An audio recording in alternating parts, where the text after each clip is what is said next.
गोविंद बेटा वॉइस आ रही है, चैट बॉक्स में रिप्लाई कर दो।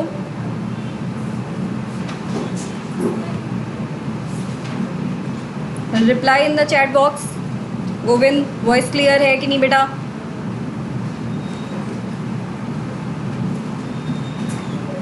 तो आज हम लोग पढ़ेंगे ट्रांसक्रिप्शन, ठीक है। वहाँ पे हमने क्या पढ़ा था? रेप्लिकेशन, ठीक है। ट्रांसक्रिप्शन क्या होता है? ट्रांसक्रिप्शन होता है डीएनए से आरएनए जब बनता है, इसको हम क्या बोलते हैं? ट्रांसक्रिप्शन, ठीक है। इसको बनाने वाले एंजाइम का नाम क्या हो सकता है? Very good.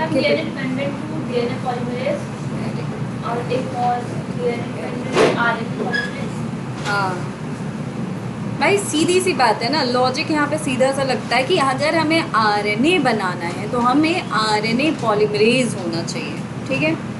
वहाँ पे डीएनए बनाना था तो डीएनए पॉलीमरेज था, यहाँ पे आरएनए बनाना है तो आरएनए पॉलीमरेज होगा। लॉजिक सिंपल है, यहाँ पे कुछ करना ही नहीं है, ठीक है।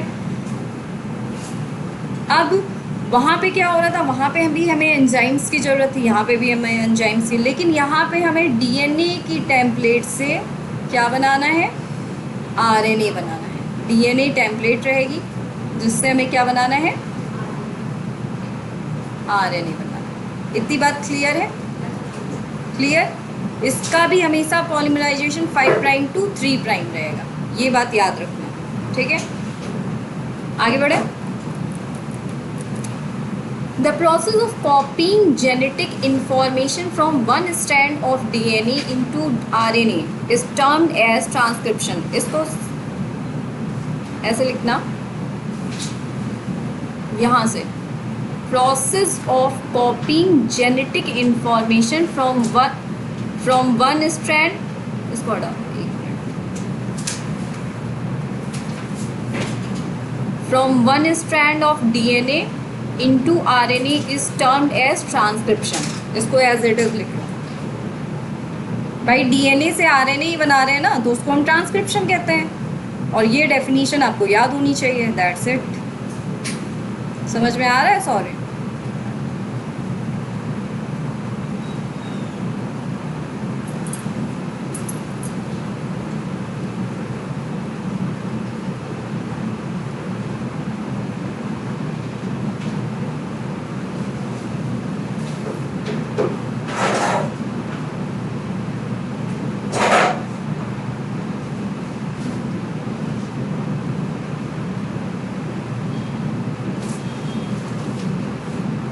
वहाँ पे क्या हो रहा था?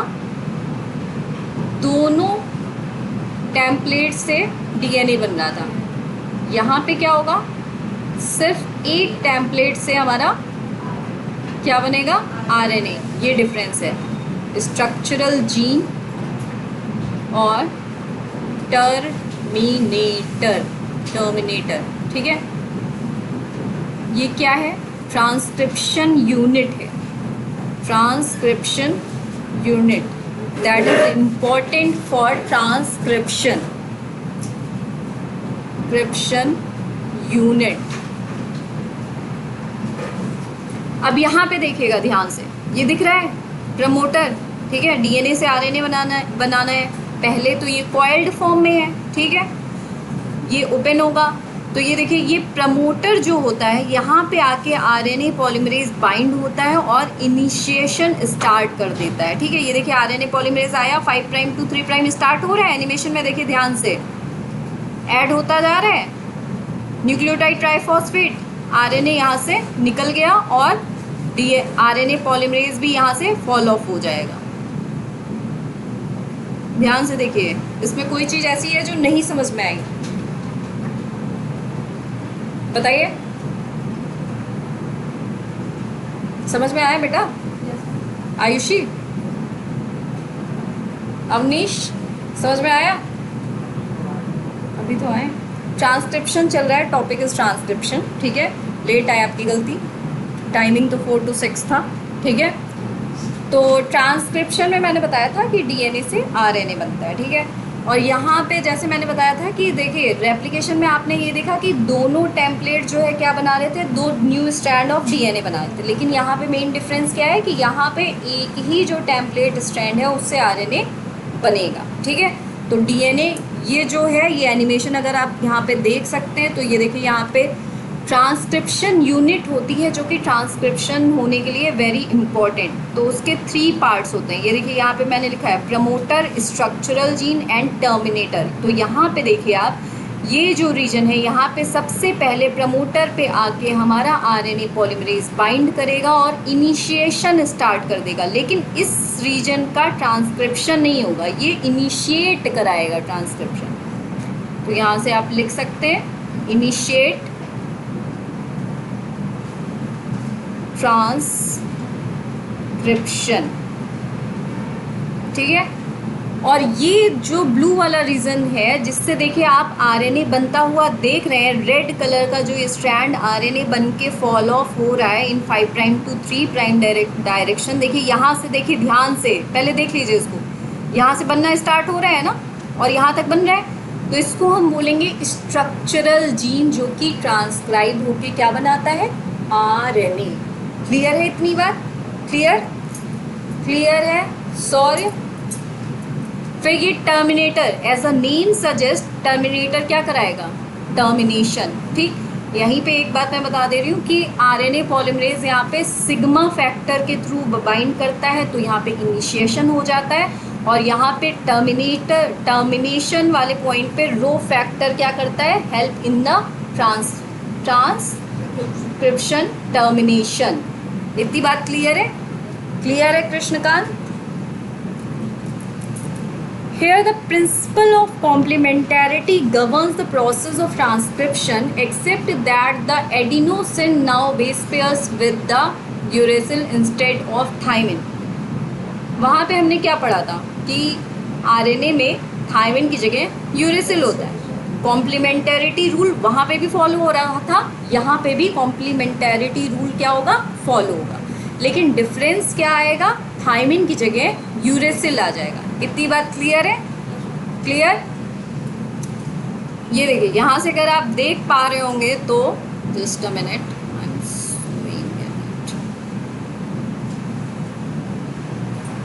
देखिएगा ध्यान से इसको। 5 प्राइम टू 3 प्राइम था, ठीक, 3 प्राइम टू 5 प्राइम। यहाँ से ये क्या हुआ, बन के नीचे फॉल ऑफ हो जाएगा। ठीक है, देखिए सेम प्रोसेस हो रही है वैसे जैसे आगे दिखाया था, 5 प्राइम टू 3 प्राइम। हाँ, बहुत इंपॉर्टेंट रखने वाली बात जो आपको भूलना नहीं है कभी भी, कि जो है हमारा जो आरएनए पॉलीमरेज से जो हमारा आरएनए बनेगा, ठीक है, वो हमेशा 5 प्राइम टू 3 प्राइम डायरेक्शन में बनेगा। इतनी बात क्लियर? कोई confusion? However, unlike in the process of replication in which one set in total DNA of an organism get duplicated, in transcription only a segment of DNA and only, वही same चीज़ बोला है कि वहाँ पे जैसे मैंने बताया ना कि दोनों स्ट्रैंड कॉपी करके डीएनए बना रहे थे, यहाँ पे केवल जो है सिंगल स्ट्रैंड और उसकी कुछ स्ट्रेचेस जो स्ट्रक्चरल जीन है वही क्या बनाएंगे, आरएनए बनाएंगे। क्लियर है इतनी बात? इस डायग्राम को बना लीजिएगा, डीएनए से आरएनए ऐसे बनता हुआ और बीच में आरएनए पॉलीमरेज। ठीक है,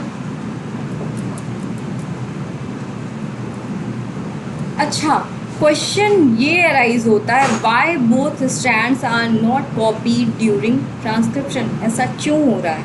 रीज़न होना चाहिए ना ऐसा होने के लिए, कि जैसे भाई स्ट्रैंड तो दोनों ही हैं, जब वहाँ पे डीएनए से तो क्यों नहीं हमारे दोनों आरएनए बन सकते हैं, है कि नहीं?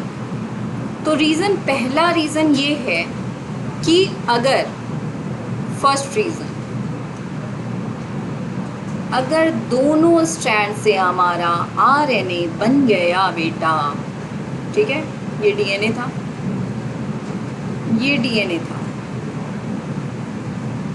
ये आरएनए हो गया। अब अगर दोनों स्ट्रैंड से ये बन जाएगा तो आरएनए कॉम्प्लीमेंटैरिटी रूल तो फॉलो ही होता है, यहाँ पे फॉलो होता है कि नहीं फॉलो होता है? कॉम्प्लीमेंटैरिटी रूल मतलब समझते हो ना? ए है तो टी से बाइंड कर जाएगा, जी है पूरक, ठीक है। तो आरएनए यहाँ पे क्या कर सकता है, एक दूसरे के साथ बाइंड करके डबल स्टैंडर्ड हो सकता है कि नहीं हो सकता है, हो जाएगा। पहली प्रॉब्लम, फर्स्ट प्रॉब्लम। तो हमें जो प्रोटीन नीडेड था वो प्रोटीन ही नहीं बन पाएगा, समझ गए, पहली प्रॉब्लम। सेकेंड प्रॉब्लम क्या एराइज होगी, सेकेंड प्रॉब्लम क्या एराइज होगी, सेकेंड प्रॉब्लम होगी कि अगर दोनों आरएनए हैं, दोनों आरएनए बन गए तो अपनी अपनी वो क्या बनाएंगे, प्रोटीन्स बनाएंगे। Very good. तो जब वो अपनी अपनी प्रोटीन्स बनाएंगे तो फिर क्या होगा, पहली बात तो जिस चीज़ की ज़रूरत थी उससे ज़्यादा चीज़ आ गई, तो जो प्रोसेस है वो और भी ज़्यादा क्या हो जाएगा, कॉम्प्लेक्स हो जाएगा। तो इस वजह से एक डीएनए की टेम्पलेट से ही क्या बनता है, हमारा आरएनए स्ट्रैंड बनता है। इतनी बात क्लियर है सभी को। अब यहाँ से पढ़ भी लीजिएगा, इसको कहीं नोट डाउन भी कर लीजिएगा, इस डायग्राम को बना लीजिए, क्योंकि अभी याद रहेगा फिर बाद में पूछेंगे तो भूल जाएगा, ठीक है। और यहाँ से लिखिएगा इफ बोथ स्ट्रैंड्स, यहाँ पे लिखिएगा both, if both strand act as template code for dash लगा के, 1 मिनट में लिख देती हूँ, both strand, if both strand act as template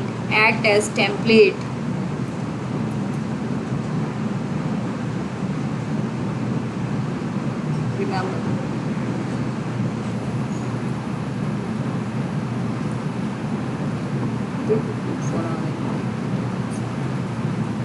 make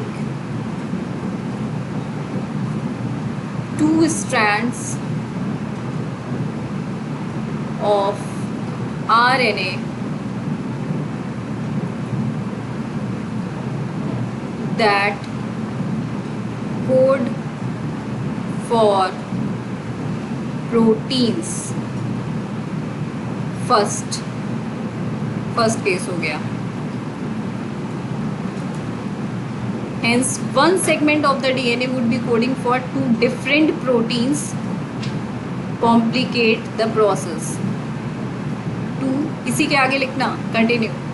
2 different proteins. 2 different proteins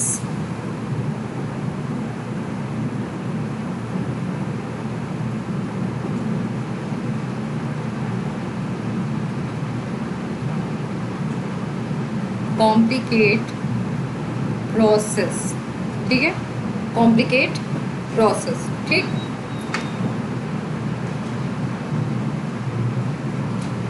इसके साथ बनाना ये वाला डायग्राम, फर्स्ट वाला, ठीक है, सेकंड वाला मतलब इसका केस चेंज कर लो।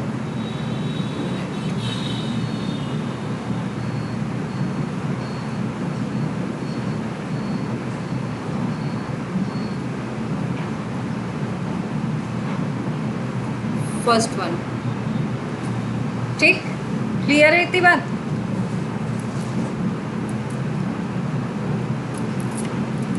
Secondly, the 2 RNA molecules, if produced simultaneously, would be complementary to each other, form double-stranded RNA. Same बात कि वो जो पहला वाला डायग्राम मैंने बनाया था उसको सेकंड करके लिख लेना। सेकंड प्रॉब्लम क्या आएगी, 2 RNA molecule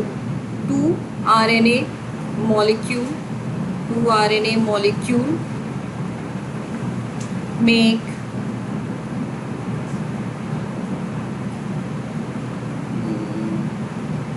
डबल स्ट्रैंड, बस डायरेक्ट एक डबल स्ट्रैंड आरएनए। इतने से तो क्लियर हो जाएगा ना, समझ में तो आ गई है ना ये बात। This would prevent from being translated into protein and, फिर इसके बाद एरो करके इट विल prevent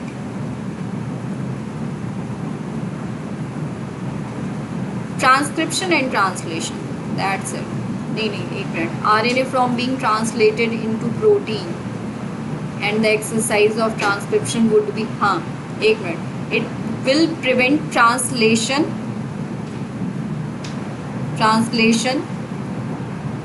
इसके आगे ब्रैकेट में प्रोटीन सिंथेसिस, जो डिजायर्ड प्रोटीन सिंथेसिस है, and make transcription process futile, transcription process futile, that's it.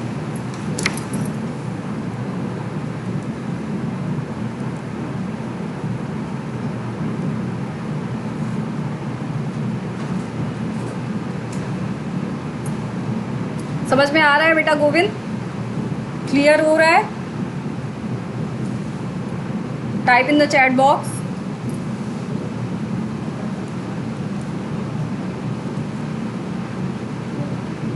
Clear है यहाँ तक सारी चीजें? ट्रांसक्रिप्शन यूनिट मैंने बताया था वेरी इंपॉर्टेंट, और ये ट्रांसक्रिप्शन यूनिट आपका हर लहजे से इम्पोर्टेंट है, आपके बोर्ड्स के प्रोस्पेक्ट से भी और नीट के प्रोस्पेक्ट से भी, ठीक है। A transcription unit in DNA is defined primarily by 3 regions, बताया मैंने, promoter, structural gene and terminator. There is a convention in defining the 2 strands of DNA in the structural gene of a transcription unit. Next, since यहाँ पे बहुत ही ज़्यादा ध्यान से समझना, फिर एक कॉन्सेप्ट है, since the 2 strands have opposite polarity, ये जो दोनों स्ट्रैंड्स हैं इनके पास क्या होगी? Opposite polarity. भाई डीएनए के ही तो स्ट्रैंड है, अपोजिट पोलैरिटी मतलब क्या समझते हो कृष्णकांत? जल्दी, what do you mean by opposite polarity? Krishnakant तुम्हारा ही नाम है?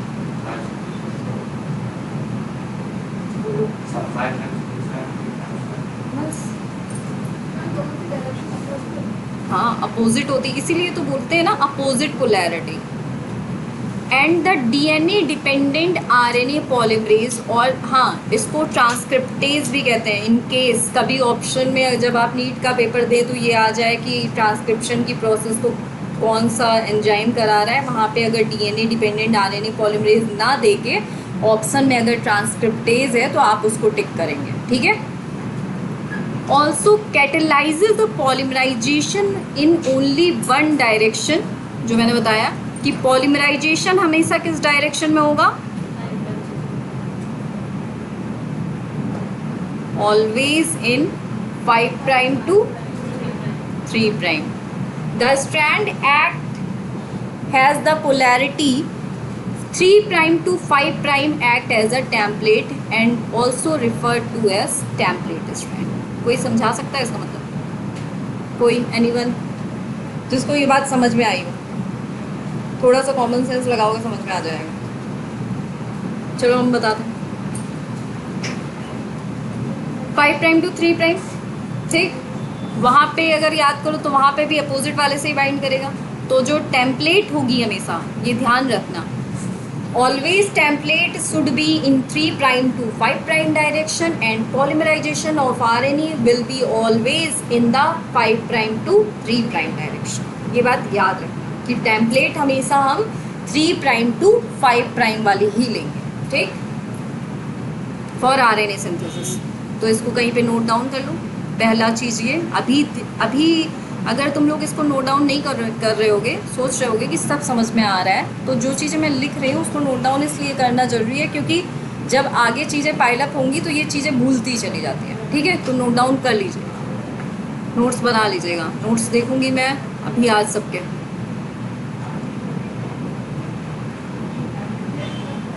Template, template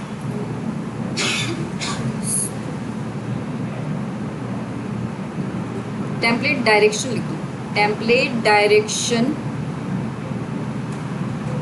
should be always in 3 prime to 5 prime direction. इतनी बात क्लियर है कि किसी को कोई कंफ्यूजन है? क्लियर है? तुम लोग को तो अब रट जाना चाहिए। हो गया? कोई कंफ्यूजन बेटा? कृष्णकांत,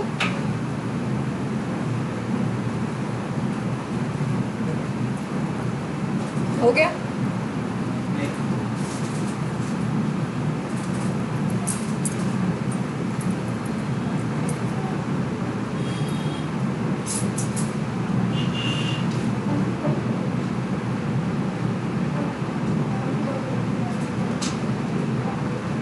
चले आगे।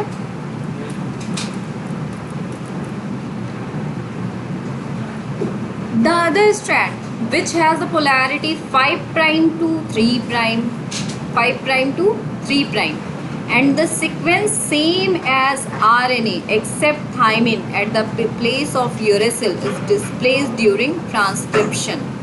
मतलब ये कह रहा है कि जो अदर स्ट्रैंड है जिसके पास पोलैरिटी क्या है 5 प्राइम टू 3 प्राइम, जिसका जो सीक्वेंस है वो सेम होगा किसकी तरह?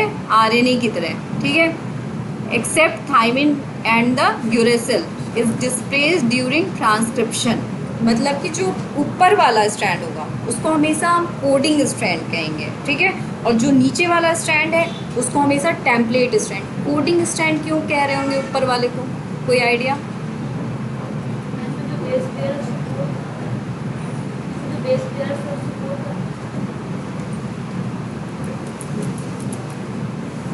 देखो यहाँ पे ध्यान से देखना, ये है हमारा टेम्पलेट स्ट्रैंड का सीक्वेंस, ये है हमारा कोडिंग स्ट्रैंड का सीक्वेंस, ठीक है। CUGAU CTGAT, डिफरेंस कहाँ पे दिख रहा है? डिफरेंस कहाँ पे दिख रहा है सौम्या? अरे भाई डिफरेंस कहाँ पे दिख रहा है? यूरेसिल पे दिख रहा है। क्यों दिख रहा है? क्योंकि ये डीएनए है और ये हमारा आरएनए है। ऐसा क्यों? क्योंकि मैंने, आप समझ में आ रहा है कॉम्प्लीमेंटैरिटी रूल? समझ में आ रहा है? ए टी से ही बाइंड करेगा। बस यहाँ पे क्या डिफरेंस आया कि ये आरएनए था और ये हमारा कोडिंग, इसीलिए इसको कोडिंग स्ट्रैंड कह दिया गया, ठीक भाई। सब कुछ तो सेम है ना, सिर्फ कहाँ पे चेंज है? टी की जगह यू है बस, इसीलिए इसको ऊपर वाले को, अपोजिट वाले को हमने कोडिंग स्ट्रैंड बोल दिया। और जिससे होगा आरएनए ट्रांसक्राइब उसको क्या बोलेंगे हम? Template strand. क्लियर है इतनी बात? इसको लिखना जरूरी है, 1 मिनट इसको लिख लूँ क्योंकि कंफ्यूजन बहुत तगड़ा होता है इसमें। अदर स्ट्रैंड, कोडिंग स्ट्रैंड करके लिखना, कोडिंग स्ट्रैंड, हेडिंग डालना कोडिंग स्ट्रैंड, इसके अंदर लिखना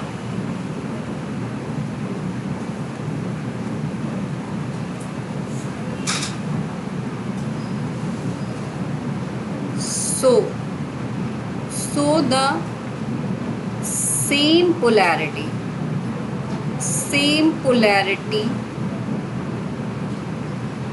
5 प्राइम टू 3। एक और इसमें कॉमन चीज़ होती है, दोनों की जो पोलैरिटी होती है वो भी कैसी होती है? 5 प्राइम टू 3 प्राइम होती है, ठीक है। एंड सेम सीक्वेंसेस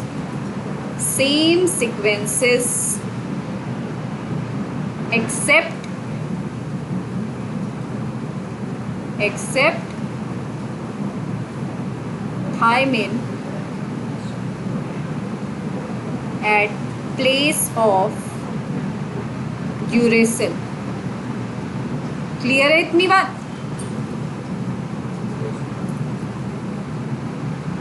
एप्लीकेशन अच्छे से समझ में आ गया तुम लोगों को, ट्रांसक्रिप्शन भी समझ में आ गया, बस अब ट्रांसलेशन जो है मेन चीज़ें समझ में आ गई, अब आगे दिक्कत नहीं है।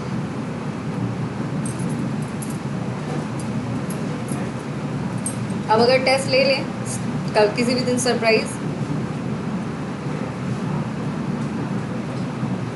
सरप्राइज टेस्ट ही होगा, ठीक है, बता के नहीं होगा, नेक्स्ट वीक किसी भी दिन सरप्राइज। हाँ क्या क्या क्या संडे रहेगा ना, संडे के बाद लेंगे हम, अच्छा बाद में। All points while defining a transcription unit are made with reference to the coding is वही सेम चीज। To explain the point hypothetical segment,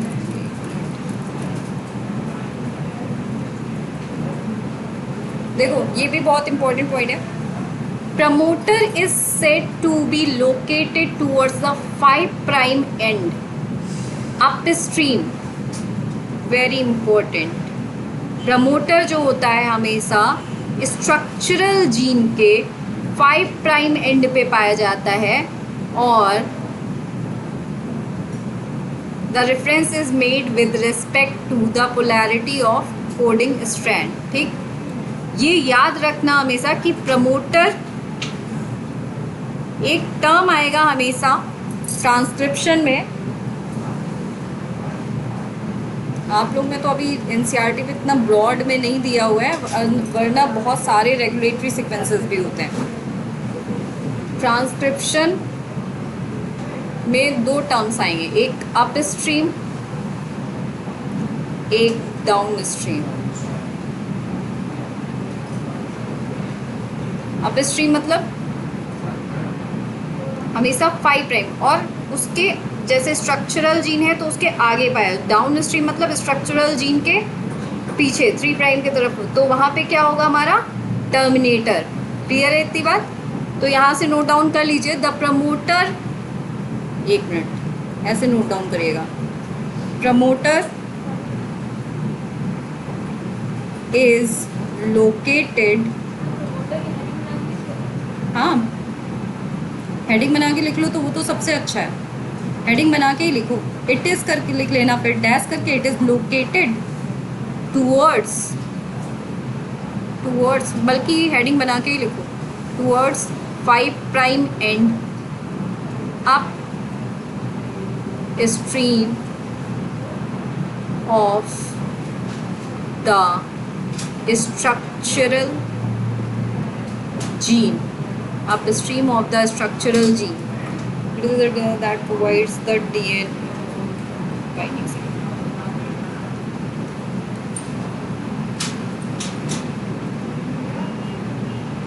Second point about the promoter, देखो यहाँ पे लिखा है प्रमोटर एक ऐसा डीएनए सीक्वेंस है जो कि क्या प्रोवाइड कराता है, binding site for RNA polymerase. बताया था पहले कि सेकेंड पॉइंट इसी में कंटिन्यू करना, it provides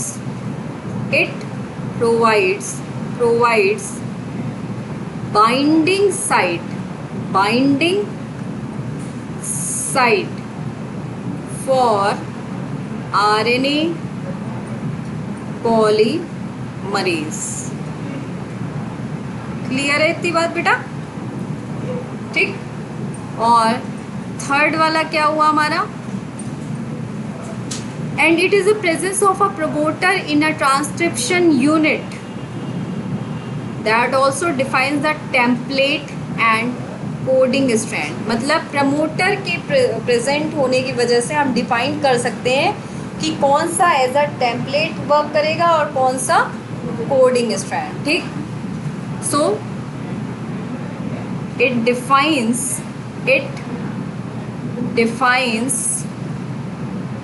the template and coding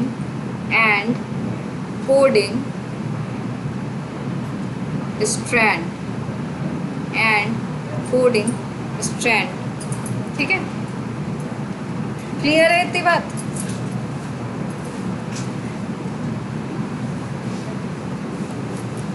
next By switching its position with that of the terminator, the definition of the coding and template strand can be reversed होगा, reserved गलत लिखा है, reversed, ठीक है। मतलब ये कह रहा है कि अगर हम प्रमोटर को टर्मिनेटर से स्विच कर दें, मतलब टर्मिनेटर की जगह प्रमोटर ले आएँ और प्रमोटर की जगह टर्मिनेटर ले आएँ, तो जो कोडिंग और टेम्पलेट स्ट्रैंड है वो क्या हो जाएंगे, चेंज हो जाएंगे, ठीक है। द टर्मिनेटर इज लोकेटेड, देखो लिखा है यहाँ पे, terminator is located towards the 3' end of the coding strand and usually defines the end of the. तो यहाँ पे आप टर्मिनेटर की एक हेडिंग बनाइए,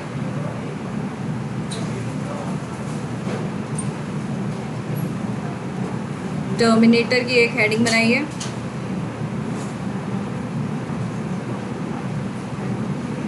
और लिखिए, ऐसे करके लिख लीजिए, located towards 3' and down stream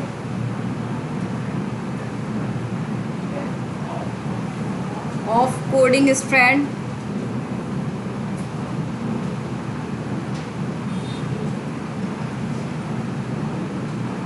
defines the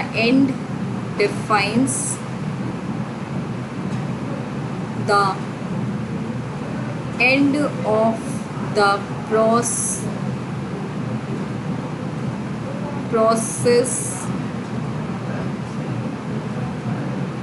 of, एक मिनट, प्रोसेस लिखने की जरूरत नहीं, सिर्फ defines the end of transcription लिख दो, प्रोसेस ऑफ ट्रांसक्रिप्शन क्या भी होता है, ठीक है। अब क्लियर है what is promoter, what is terminator, clear है ना।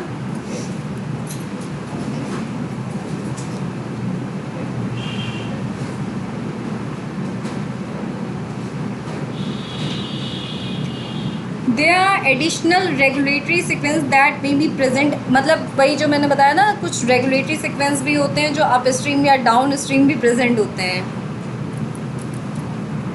ये देखिए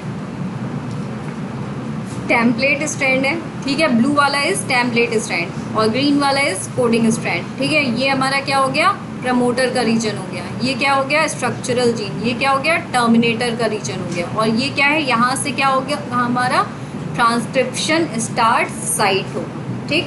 TSS भी इसको शॉर्ट फॉर्म में कह सकते हैं।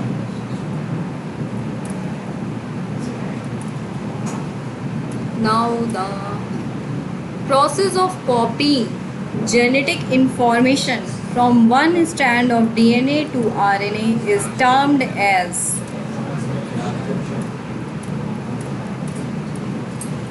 RNA strand is synthesized from, जिससे पूछेंगे वही बताएगा,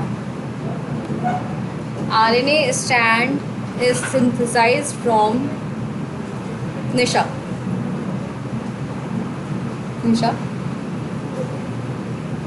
RNA strand is synthesized from, दो में से कुछ तो एक होगा ही, है ना, अभी भी कंफ्यूज है।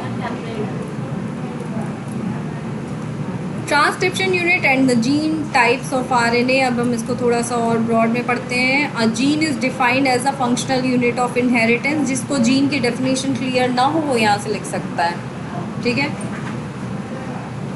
Though there is no ambiguity that the genes are located on the DNA.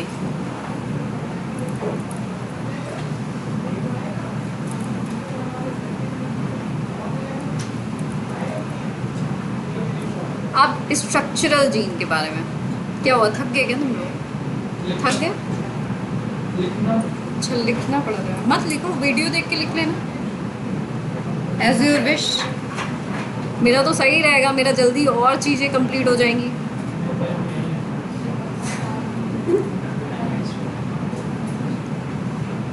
Structural genes,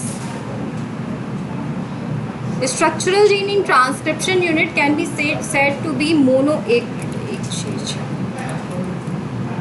यहाँ से ये चीज लिखिए, a cistron is a segment of DNA coding for a polypeptide, मतलब कि अगर सिस्ट्रॉन टर्म कहीं पे भी आता है, ये आपके एग्जाम में भी डायरेक्टली पूछा जा सकता है कि ये एक ऐसा सेगमेंट ऑफ डीएनए होता है जो कि क्या करता है, कोड करता है फॉर द पॉलीपेप्टाइड, ठीक है। तो स्ट्रक्चरल जीन जो इन ट्रांसक्रिप्शन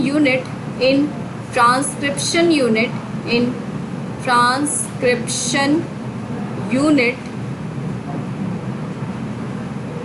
यूकैरियोट्स के केस में ये मोनोसिस्ट्रॉनिक कहे जाते हैं, मोनोसिस्ट्रॉनिक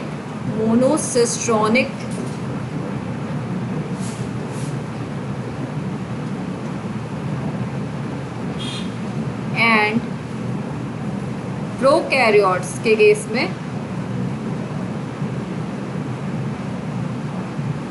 पॉलीसिस्ट्रॉनिक।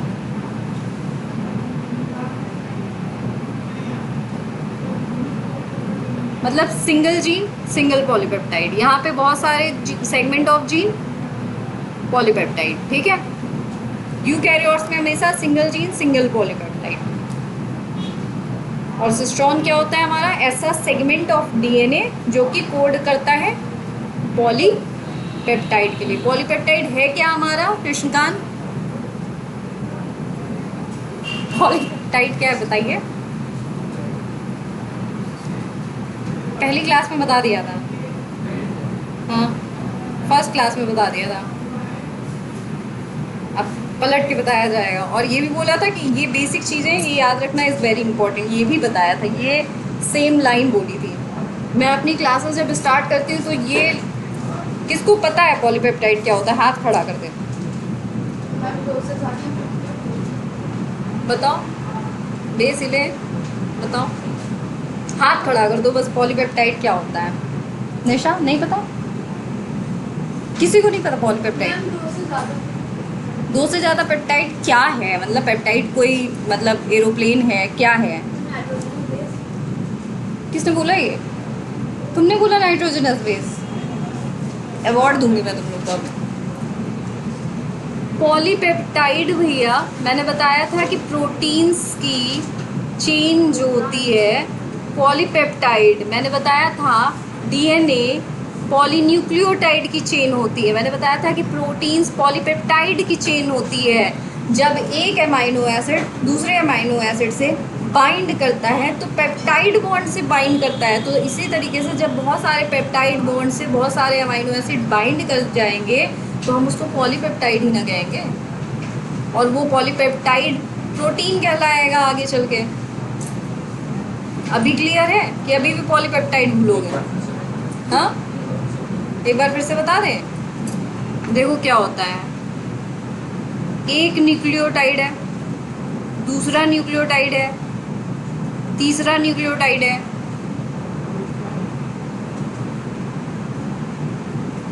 पॉली मतलब क्या होता है बहुत सारे, तो इसको हमने पॉली, सॉरी एक मिनट इधर नहीं लिख सकते, जस्ट अ मिनट।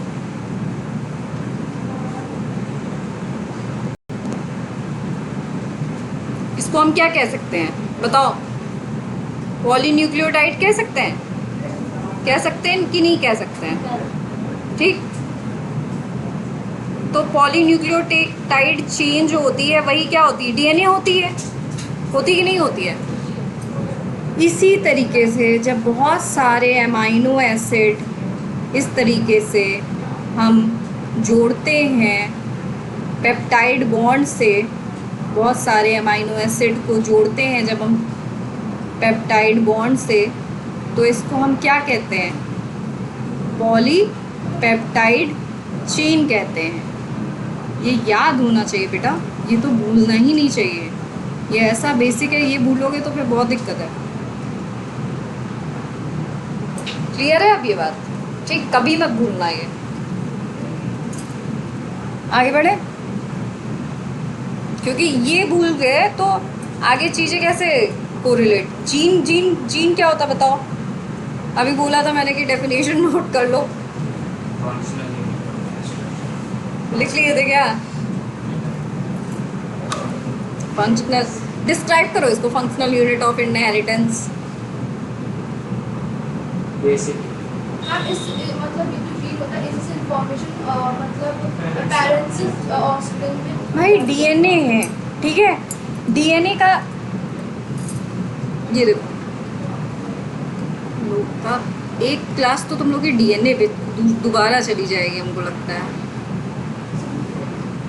ठीक है, ये डीएनए है। क्या बता रहे थे बताओ, पूछ रहे थे, सही नहीं बताया क्या आपने? फिर से बताओ, फिर से बताओ। पेरेंट्स मैम जो इन्फॉर्मेशन होती है जो पेरेंट्स ऑस्प्रिंग में जाती है उसी को बोलते हैं। वो सही बताया है।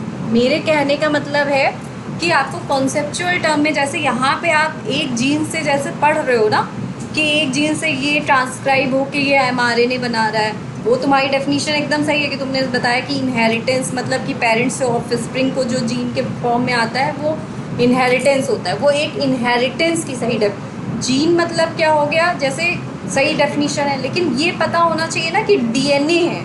तो डीएनए पे, अच्छा बताओ डीएनए में जीन को कैसे डिफाइन करोगे?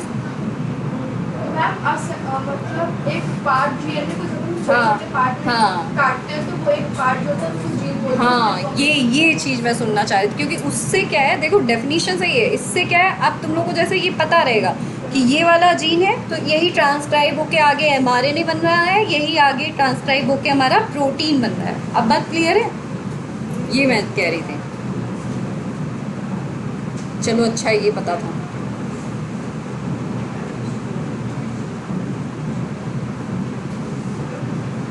ये बात नोट हो गई, आगे चले।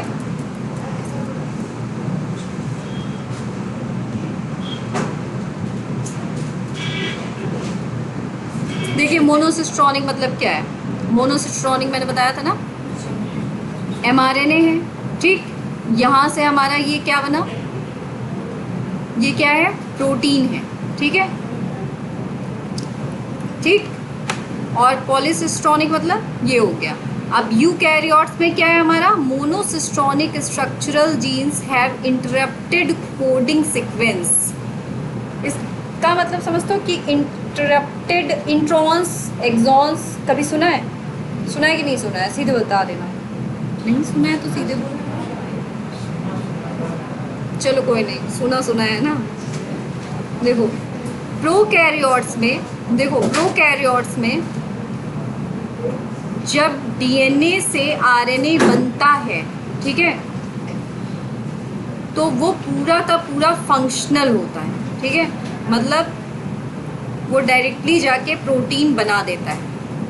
लेकिन जब हमारे यूकैरियोट्स में, हम लोग में, ठीक है, यूकैरियोट्स में क्या होता है, यूकैरियोट्स के जो जीन्स होते हैं वो कैसे पाए जाते हैं, जैसे ये वाला दिख रहा है ना, ये वाला रीजन, तो इसको हम इंट्रॉन कहते हैं। ये एक्सॉन हो गया, ये इंट्रॉन हो गया, समझ में आ रहा है? तो इंट्रॉन क्या होता है, नॉन फंक्शनल जीन होता है, और एक्सॉन क्या होता है, फंक्शनल जीन होता है। इतनी बात समझ में आई?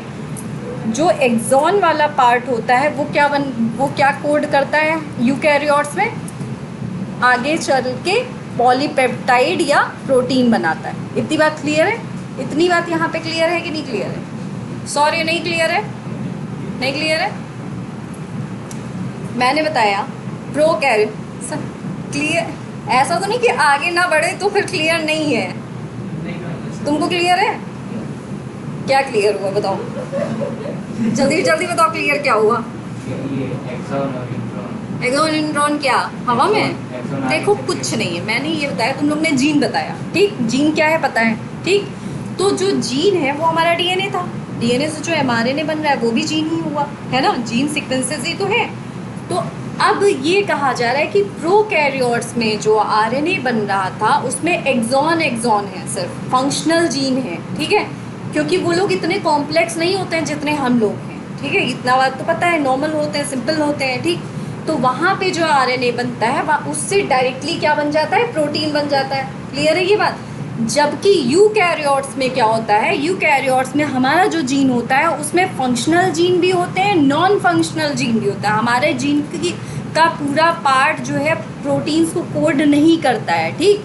तो हमारे जीन्स में क्या होते हैं, इंट्रॉन्स भी होते हैं, एक्सॉन्स भी होते हैं, ठीक। इंट्रॉन्स क्या होते हैं, नॉन फंक्शनल, मतलब जो कि प्रोटीन नहीं बनाते हैं, ठीक। लेकिन एक्सॉन क्या होते हैं, फंक्शनल जीन्स होते हैं जो कि आगे चल के प्रोटीन बनाएंगे। आगे और क्लियर हो जाएगा। इतनी बात क्लियर है? क्लियर है? इतनी बात क्लियर है कि नहीं क्लियर है? अरे और थोड़ा डायग्राम से यहाँ पे देख लो, आगे भी अभी ये थोड़ा सा उसमें पढ़ाएंगे ना, ब्रॉड उसमें। एक मिनट, ये देखो mRNA है, ठीक। mRNA इज व्हाट क्या है mRNA? Messenger RNA. 3 टाइप के आरएनए होते हैं, messenger RNA, transfer RNA, ribosomal RNA, जो कि प्रोटीन सिंथेसिस में हेल्प करते हैं, ठीक है। ठीक, ये वाला पार्ट मैंने बताया इंट्रॉन है, ठीक है। ये हमारा यूकैरियोट का जीन है, ठीक। यूकैरियोट का mRNA है, ठीक। डीएनए से mRNA बना, मैसेंजर आरएनए बना। तो इसमें क्या होता है, इंट्रॉन है, ठीक। इंट्रॉन है, ये एक्सॉन है, तुम लोग को तो याद होगा। फिर ये इंट्रॉन है, ठीक। अब क्या करते हैं, इन इंट्रॉन्स को आगे एक प्रोसेस है, ट्रांसक्रिप्शन के बाद मैं पढ़ाऊंगी पोस्ट ट्रांसक्रिप्शनल मॉडिफिकेशन, ठीक है। हमारे यूकैरियोट्स में क्या होते हैं, ट्रांसक्रिप्शन के बाद पोस्ट ट्रांसक्रिप्शनल मॉडिफिकेशन में 3 प्रोसेस होती हैं। एक स्प्लाइसिंग होती है, एक एडिटिंग होती है, एक कैपिंग होती है और एक पॉली ए टेलिंग होती है। क्यों होती है, इसलिए होती है ताकि पहली स्प्लाइसिंग मतलब तोड़ना, तोड़ते हैं हम किसको हैं, इंट्रॉन्स को तोड़ते हैं। क्यों तोड़ते हैं, ताकि ये जो एक्सॉन है, हमें सिर्फ इसी की तो ज़रूरत है ना प्रोटीन बनाने के लिए। इंट्रॉन्स को हम SNRNP जो है हमारा होता है, एक प्रोटीन होता है और RNA होता है SNRNA, उससे हम क्या करते हैं, स्प्लाइसियोसोम बना के इसको तोड़ देते हैं, ठीक। और एक्सॉन को निकाल लेते हैं, ठीक है। एक्सॉन मतलब ये mRNA का जो एक्सॉन वाला पार्ट था, ठीक। तो वो क्या बना देता है, आगे चल के ये प्रोटीन बना देता है। ये दिख रहा है ना, intron exon, intron exon, intron exon. और ये जो ए दिख रहा है, ये भी मॉडिफिकेशन है आरएनए में, पॉली ए टेलिंग, ठीक। जो ट्रांसलेशन की प्रोसेस है वो यूकैरियोट्स में कहाँ पे हो रही होगी, साइटोप्लाज्म में हो रही, न्यूक्लियसेस प्रेजेंट होते हैं वहाँ पे, तो वो उसको कट कर देंगे। तो पोस्ट ट्रांसक्रिप्शनल मॉडिफिकेशन बेसिकली हम कर किस लिए रहे हैं, कि हम किससे बचा लें, अपने mRNA को डिग्रेड होने से बचा सकें। इसलिए क्या करते हैं हम, पोस्ट ट्रांसक्रिप्शनल मॉडिफिकेशन, जिसमें 3 प्रोसेसेस होती हैं, स्प्लाइसिंग, पॉली ए टेलिंग और 5 प्राइम कैपिंग। इतनी बात क्लियर है। क्यों करते हैं, mRNA के प्रोटेक्शन के लिए करते हैं। और स्प्लाइसिंग क्यों करते हैं, इंट्रॉन्स को हटा के एक्सॉन्स को ज्वाइन करा के जो प्रोटीन हमें डिज़ायर्ड है उसको पाने के लिए। इतनी बात क्लियर है।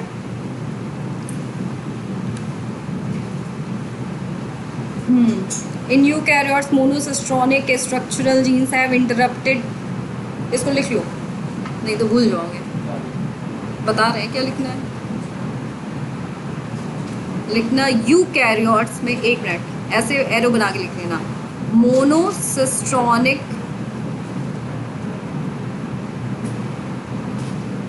Structural genes have in split genes लिख दो बस, नहीं 1 मिनट बता रहे हैं क्या लिखना है।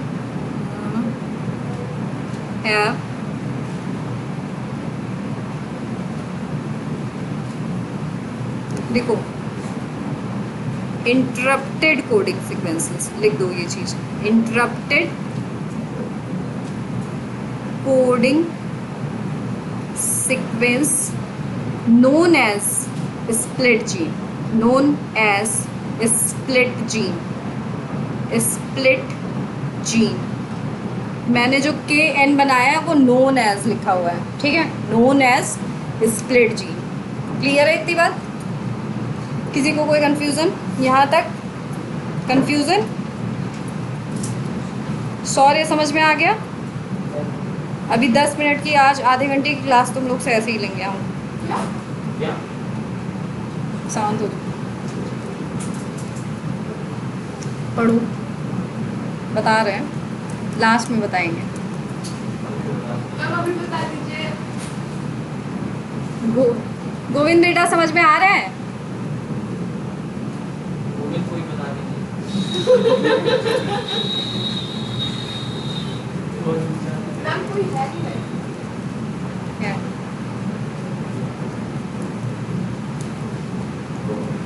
ठीक है, exons are said to be those sequences that appear in matured or processed RNA.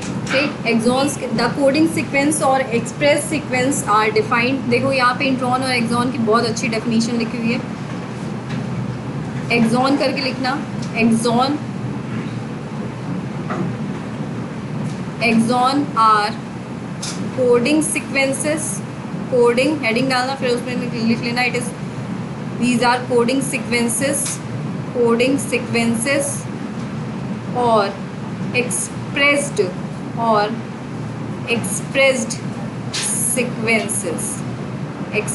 sequences. Exons are said to be those sequences that appear, और इसके बाद they appear in matured or processed RNA. फिर next, they are interrupted by introns. They are interrupted by introns. They are interrupted by introns. हो गया, done है, आगे बढ़े.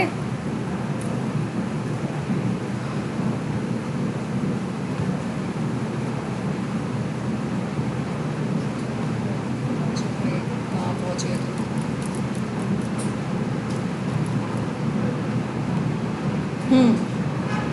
Introns और intervening sequences do not appear. एक हाँ,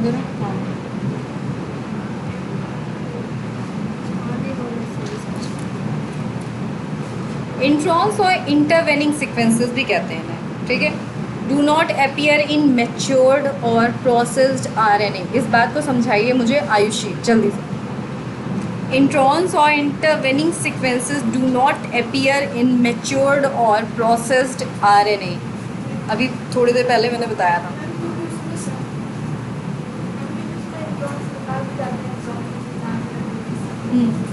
वेरी गुड. डीएनए है, ठीक है, एक्सॉन्स, ये एक्सॉन्स हैं येलो वाले, ब्लू वाले आर इंट्रॉन्स. ठीक, ट्रांसक्रिप्शन हुआ, एलिमिनेशन ऑफ इंट्रॉन्स हुए, transcription segments and splicing of exons. फिर ये हमारा मैच्योर्ड आरएनए बनकर आ गया. ठीक, जिसमें देखिए सारा येलो वाला एक्सॉन आ गया है. क्लियर? यहाँ से बस इतना लिख लेना, introns are not present in processed RNA. ये तो वैसे ही याद रहना चाहिए मुझे लगता है. The split gene arrangement further complicates the definition of the gene. कोई मतलब नहीं है.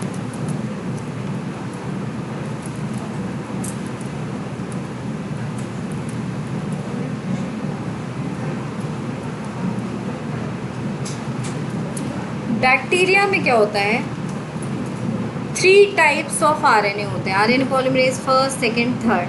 ठीक है, जो कि क्या करता है, आरएनए पॉलीमरेज फर्स्ट वाला क्या बनाता है, भूल गए, याद है? हाँ, RNA polymerase first ribosomal RNA बनाता है. RNA polymerase second messenger RNA बनाता है. RNA polymerase third transfer RNA बनाता है. ठीक है. All 3 RNAs are needed to synthesize a protein in a cell. ये तीनों RNA, यहाँ पे आपको ये सारी चीज़ें इतने ध्यान से देखनी है, क्योंकि जब मैं ट्रांसलेशन पढ़ाऊँगी तो आपको ये सारी चीज़ें वहाँ पे काम आएंगी, क्योंकि इसके बिना ट्रांसलेशन नहीं होगा. ट्रांसलेशन होने के लिए आपको मैसेंजर RNA की भी ज़रूरत पड़ेगी, ट्रांसफ़र RNA की ज़रूरत पड़ेगी, राइबोसोमल RNA की ज़रूरत कैसे पड़ेगी. यहाँ पे मैं थोड़ा सा इसका शॉर्ट ओवरव्यू दे देती हूँ. ये है हमारा मैसेंजर RNA. ठीक है, ये क्या है हमारा मैसेंजर आरएनए, जिसको हम मैच्योर्ड मैसेंजर आरएनए भी कह सकते हैं, क्योंकि इसमें एक्सॉन्स हैं सिर्फ. ठीक, यहाँ पे आके जैसे मैंने बताया था ना 5 प्राइम कैपिंग होती है, ये अभी आगे बताऊंगी. और ये यहाँ पे पॉली 8 टेलिंग लगी होती है. यहाँ पे आके हमारा राइबोसोम जाके बाइंड करता है, ठीक है। और यहाँ पे क्या होंगे, सीक्वेंसेस होते हैं ना इस तरीके से, क्यों, ए सीक्वेंसेस कौन कौन से लिखे जाएंगे बताओ, AUG लिख लिया, GUC, CUC मान लो, ठीक। ये हमारा राइबोसोम आया जिसको हम प्रोटीन फैक्ट्री कहते हैं, ठीक है, प्रोटीन फैक्ट्री कहते हैं हम इसको। इसने आके यहाँ पे क्या किया, बाइंड कर लिया, ठीक। बाइंड करने के बाद यहाँ पे ट्रांसफ़र RNA क्या करता है, इस तरीके से होता है क्लोवर लीफ मॉडल का। ये आके, ये मैं ट्रांसलेशन की प्रोसेस थोड़ी सी यहाँ पे बता दे रही हूँ। ये यहाँ पे आके ये जो कोडॉन्स हैं, ठीक है, इनके एंटी कोडॉन्स ला के स्पेसिफिक बाइंड करा के जो अमाइनो एसिड इसके लिए स्पेसिफिक है उसको यहाँ पे क्या करा देता है, बाइंड करा देता है। इतनी बात क्लियर है। कोडॉन्स क्या होते हैं, जेनेटिक कोड होते हैं, ठीक है। जेनेटिक कोड से ही हमारे अमाइनो एसिड्स डिसाइड होते हैं। अभी आगे पढ़ाएंगे सारी चीज़ें, ठीक है, वो भी बहुत ब्रॉड में, तभी हम कह रहे थोड़ा जल्दी जल्दी समझ लो, नहीं तो 1 महीने यही चलाना है तो फिर ठीक है। इतनी बात समझ में आ गई, लिख लिया कहीं पे, in bacteria there are 3 major types of RNAs, लिख लिया।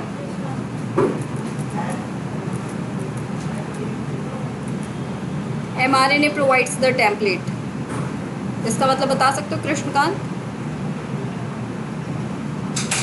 mRNA provides the template for what, अगर इसको मैं कहूँ कि डिस्क्राइब करो तो जल्दी से कैसे डिस्क्राइब कर सकते हो। mRNA अभी मैंने आगे डायग्राम भी बनाया था, उससे ही सोच के बता दो, बता सकते हो बेटा अवनीश भाई। ये देखो टेम्पलेट मैंने क्या बोला था, अगर तुम लोग ना थोड़ा सा दिमाग खोल के रखा हो, टेम्पलेट DNA जब प्रोवाइड करा रहा था ना RNA बनाने के लिए, टेम्पलेट ही बोल रहे थे ना, जिस चीज़ से कोई चीज़ बन रही है उसको टेम्पलेट बोल रहे थे ना। अब यहाँ पे हमारा mRNA ही तो एज अ टेम्पलेट काम करेगा ना आगे, प्रोटीन के लिए करेगा कि नहीं करेगा, टेम्पलेट की तरह काम नहीं करेगा। इसके बिना क्या प्रोटीन सिंथेसिस हो पाएगी। यहीं पे तो आके क्या बताया था मैंने कि ये जो राइबोसोम था यहीं पे तो आके बाइंड कर रहा था ना, तो ये as a template for protein synthesis work करेगा कि नहीं करेगा। समझ में आई बात। टेम्पलेट मैंने क्या बोला कि कोई भी चीज़ रटी नहीं जाती, टेम्पलेट मतलब अब जहाँ पे भी आ रहा है टेम्पलेट का मतलब वही हुआ, तो वहाँ से कोरिलेट करके बता सकते हो। सबस्ट्रेट मतलब कि वही सबस्ट्रेट हुआ। समझ में आई बात।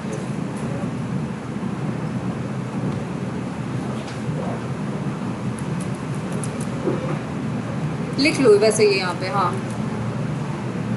mRNA जहाँ लिखा था उसके आगे लिखो mRNA provides the template.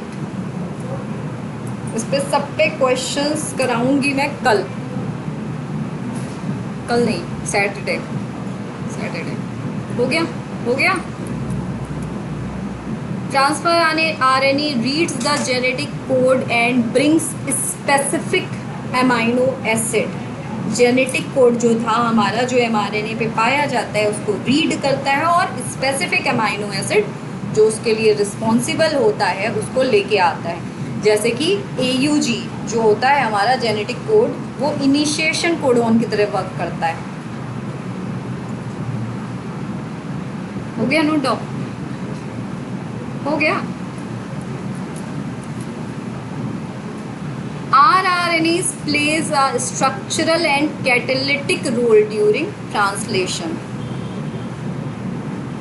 rRNAs plays a structural and catalytic role during translation. क्या हुआ, क्या नहीं समझ में आ रहा सौम्या, कोई दिक्कत?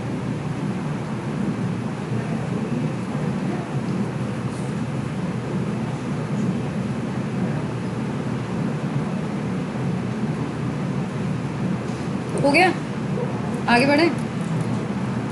नहीं हुआ, वीडियो तो नोट कर लेना भाई जल्दी। हमने आज सोचा था हम ट्रांसलेशन तक पढ़ा देंगे।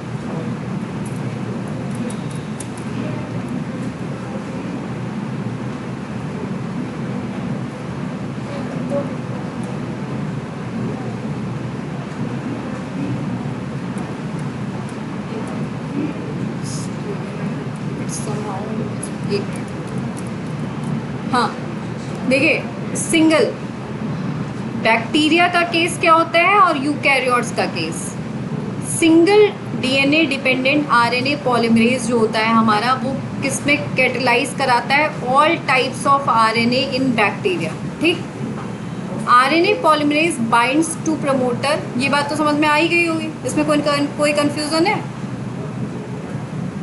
आरएनए पॉलीमरेज क्या करता है, बाइंड किसको करता है, प्रमोटर को, और इनिशिएट क्या करता है, ट्रांसक्रिप्शन को। ठीक है, इस प्रोसेस को हम क्या कहते हैं, इनिशिएशन। अच्छा हाँ, एक और बहुत ही ज़्यादा इम्पॉर्टेंट पॉइंट था कि ट्रांसक्रिप्शन की जो प्रोसेस है, जब प्रमोटर बाइंड कर रहा है हमारा किससे, आरएनए पॉलीमरेज से, तो इस प्रोसेस को हम क्या कहते हैं, initiation.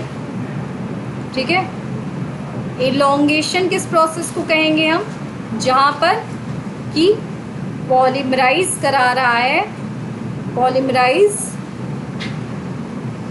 Nucleotide triphosphate and making RNA strand. ठीक,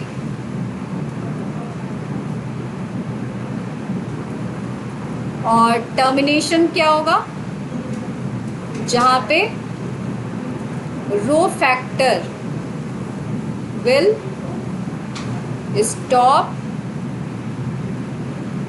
ट्रांसक्रिप्शन। मैं यहाँ पे लिख दे रही हूँ, स्टॉप ट्रांसक्रिप्शन।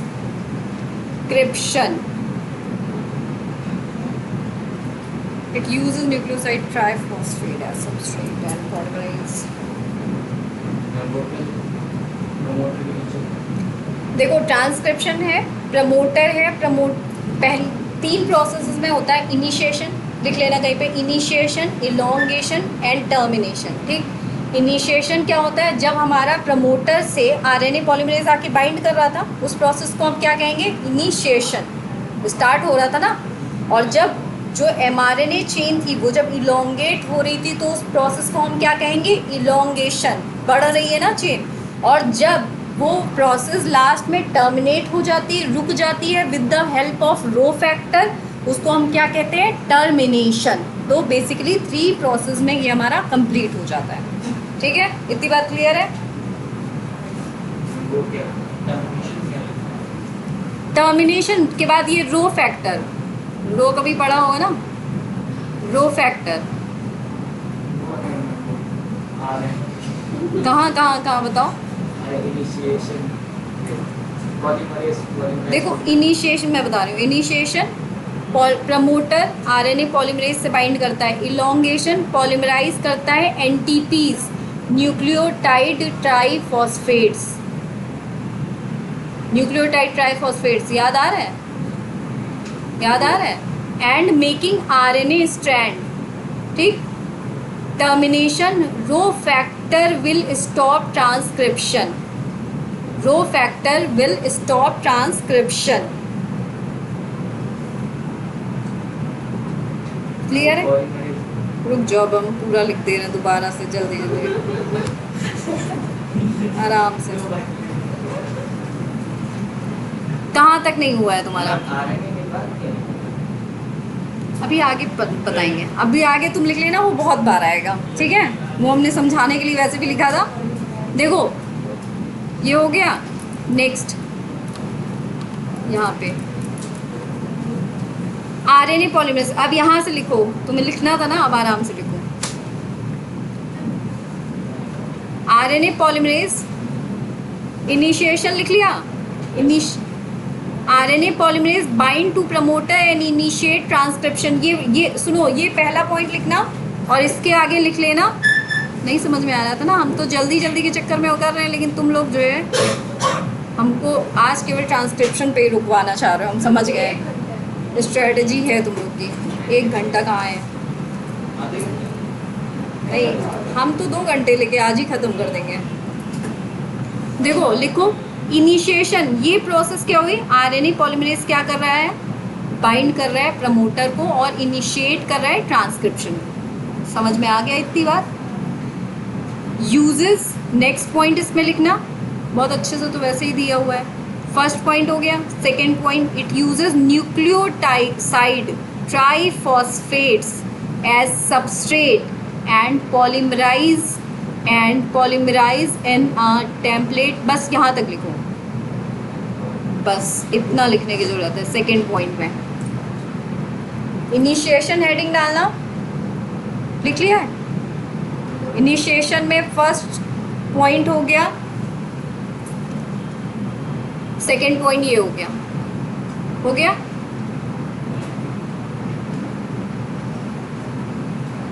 थक गए?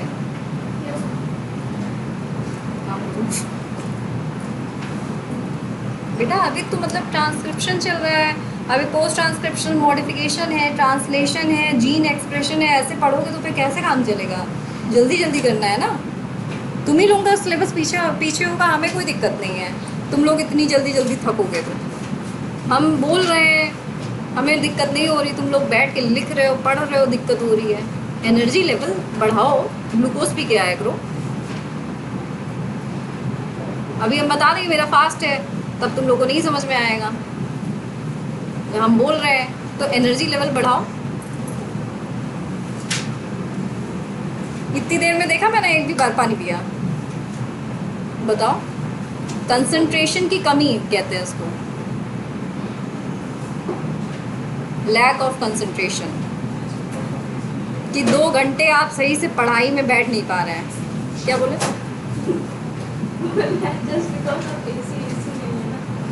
हमारे पास एसी यहाँ पे बेटा है, आ जाओ, शांत हो जाओ, पढ़ाई करो।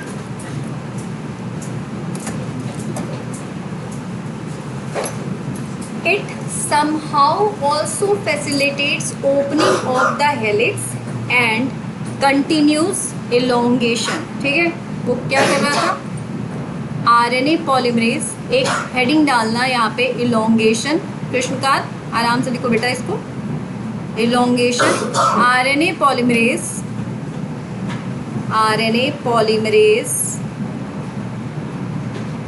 facilitates opening of the helix and continues elongation।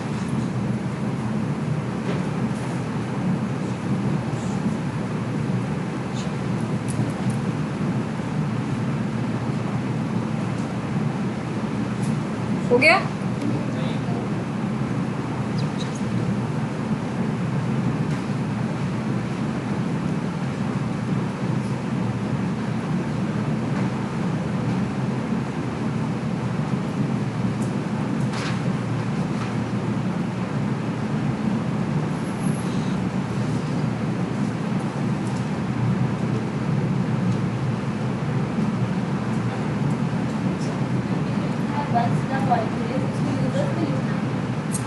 यहाँ तक फर्स्ट वाला लिख लिया। It somehow sorry, RNA polymerase facilitate opening of the helix and continuous elongation. यहाँ तक हो गया?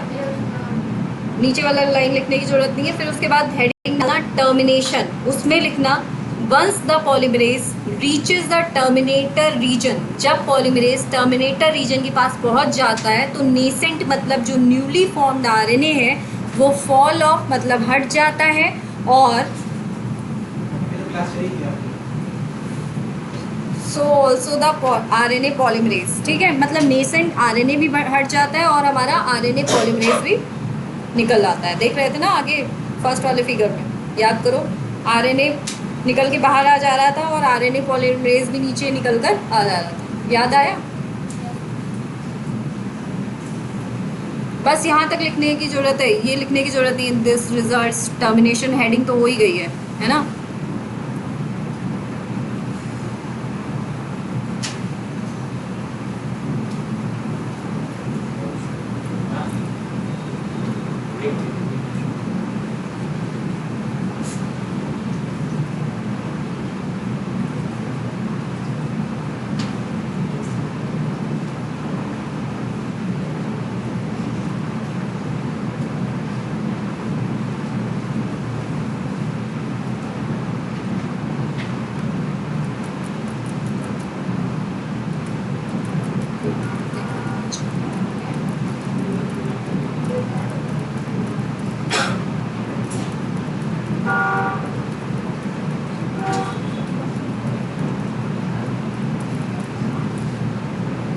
देखो, the RNA polymerase is only capable of catalysing the process of elongation, ठीक है।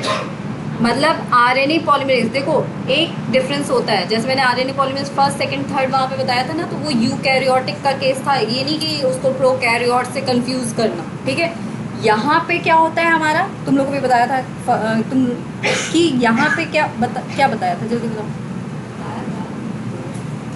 डीएनए डिपेंडेंट आरएनए पॉलीमरेज जो होता है प्रोकैरियोट्स में, ठीक है। प्रोकैरियोट्स में single DNA dependent RNA polymerase वो तीनों जो है हमारे आरएनए को ट्रांसक्राइब करा देता है, जबकि यूकैरियोट्स में, जो मैंने पहले वाला केस अभी बताया था ना कि RNA polymerase first second third, वो यूकैरियोट्स में डिफरेंट आरएनए बनाएगा। ये भी एक डिफरेंस हो गया प्रोकैरियोट्स में और यूकैरियोट्स। इतनी बात क्लियर है। यहाँ पे देखो, आरएनए पॉलीमरेज के पास कौन कौन से यूनिट्स होते हैं। RNA polymerase is only capable of catalysing the process of elongation, मतलब कि एलोंगेशन की प्रोसेस को कौन करा रहा है, आरएनए पॉलीमरेज करा रहा है। वो कितने यूनिट से मिलकर बना होता है, alpha, omega, alpha, beta dash, beta, rho. लेकिन यहाँ पे तुम्हें कौन कौन सी यूनिट के बारे में पढ़ना है कि सिग्मा इसमें नहीं है, हाँ, रो के बारे में पढ़ना है, ठीक है। रो वाला क्या कराएगा तुम्हारा, टर्मिनेट कराएगा ट्रांसक्रिप्शन। इतनी बात क्लियर है। यहाँ पे